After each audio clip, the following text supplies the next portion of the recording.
Perkenalkan, nama saya Nisa Putra Lesmana, kelas 12 BDP dari SMK Putra Nusantara. Hari ini saya sedang berada di bidang Eva Novianti dan saya akan mewawancarai suatu profesi dalam dunia persalinan. Profesi tersebut yaitu menjadi seorang bidan. Mau tahu kelanjutannya? Yuk ikutin terus.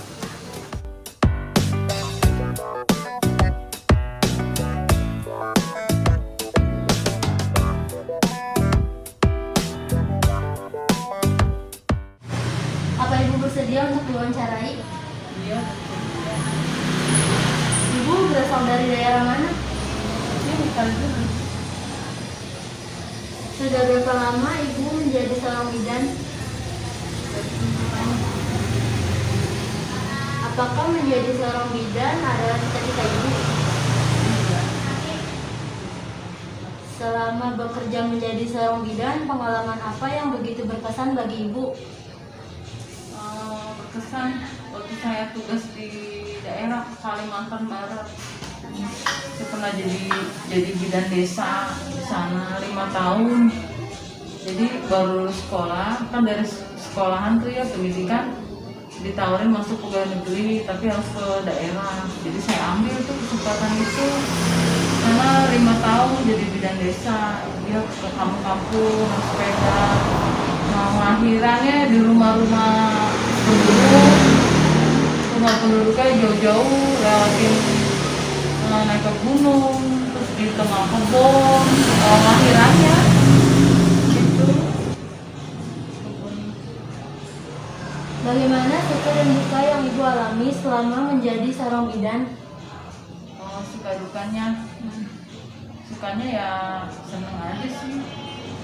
Kalau dukanya itu misalnya kalau kayak kita mau merujuk pasien, nah pasiennya harus dikirim tuh ke rumah sakit.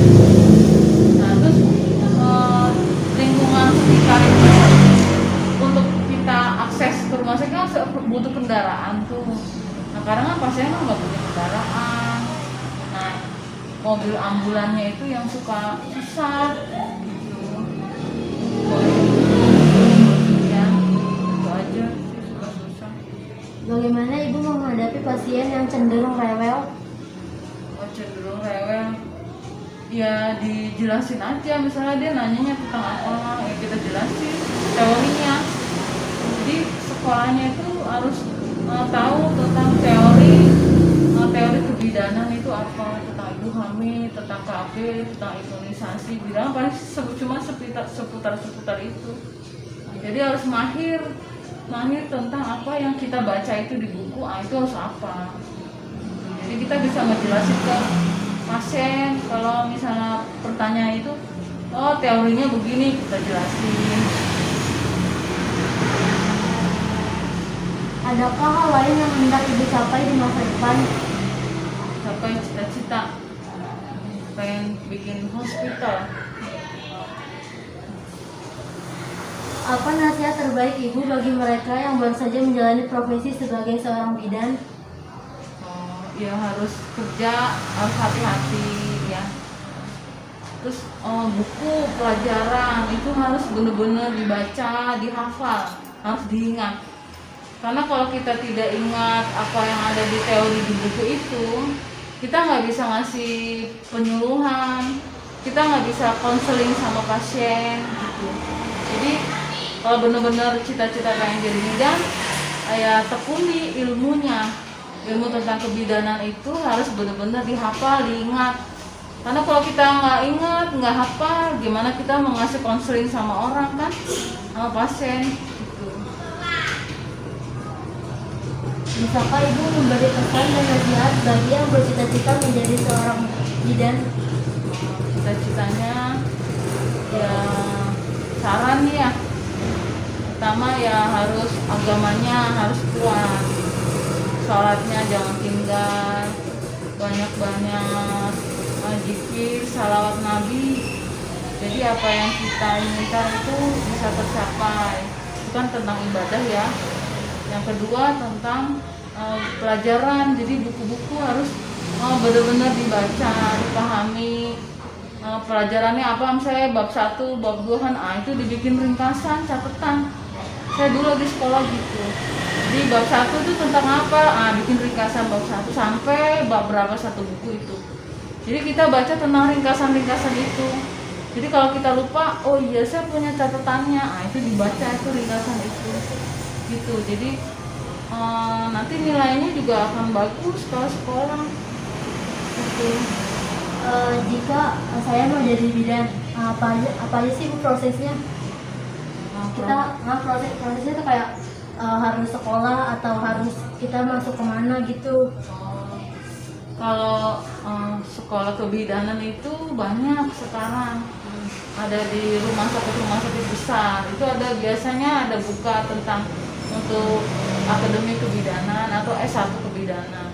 Kalau sekarang kan ada di itu kan di UMPTN ya, bisa di situ itu ya itu ya harus.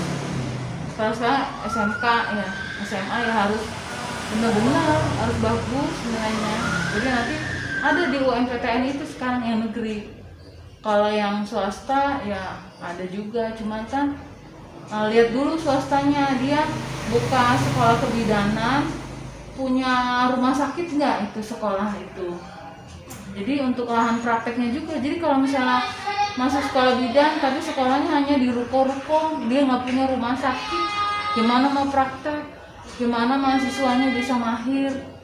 Jadi harus lihat dulu mau masuk sekolah akreditasinya apa A apa B, jangan ya akreditasi C atau D, karena nanti kalau mau masuk pegawai itu nggak diterima akreditasi sekolahnya.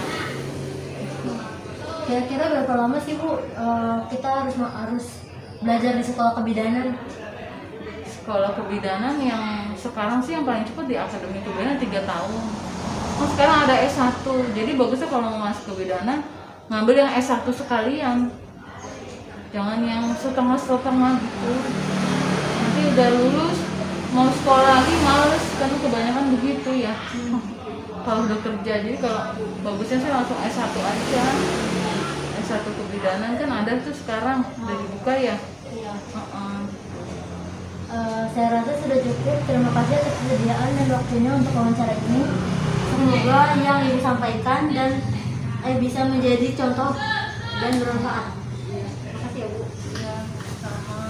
Sekian wawancara kali ini, kurang lebihnya mohon maaf. Semoga bermanfaat. Assalamualaikum warahmatullahi wabarakatuh.